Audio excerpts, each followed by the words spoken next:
Hej YouTube, her kommer der en lille sortiment og krudtsamling fra nytåret 2012-2013. Og ja, jeg har en masse heksyl her. Jeg har haft 20 pakker, men der er røget en del, og ja. Og så har jeg nogle rigtig flotte Nightstar raketter. De der, de kan klart anbefales til prisen. Lige nu kan jeg ikke huske, hvad de kostede, men de er ikke særlig dyre, og rigtig flot kugleraket her fra Nightstar. Og så en rigtig flot kl. 12 raket, 3 tommer fra Fireworks, også klart anbefales.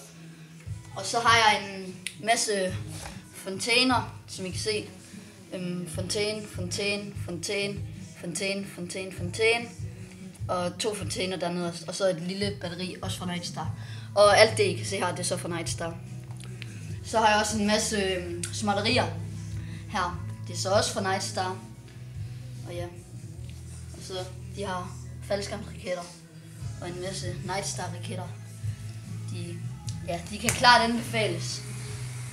Og så ja, en rigtig fin lighter her. Nu kan I lige prøve at se. Den er fra Hongkong. Kinesisk hjemmeside, og ja. Og så er der lidt andre fra noget Japan og Hongkong også. Ja, der kommer link i describing. Det er også rigtig fint. Og den kan så holde i alle slags vejr. Undtagen regn, fordi det ved alle, de kan. Ja. Og så nogle fine Thundershots herfra til Hansen.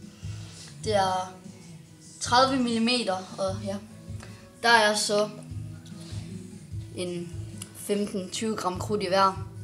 De er også rigtig flotte. I kan lige prøve at sammenligne med min hånd. De er halvstore. Og ja, dem har jeg så 8 af, de der Thundershots. Og en masse små Thundershots her. Også fra Nightstar. Også rigtig gode til pengene. Jeg kan ikke lige huske, hvad de koster, men de er ikke dårlige. Men ja, det var sådan set lige min krudtsamling her fra 2012-2013. Og der kommer mere på et tidspunkt, men jeg er ikke lige sikker på, om der kommer en video. Men ja. Jeg håber, I har nydt videoen og har fået en masse god inspiration til, hvad der måske kunne være godt, når nu I skal have en god nytårsaften. Ja. Fortsat godt nytår og rigtig god jul. Hej hej.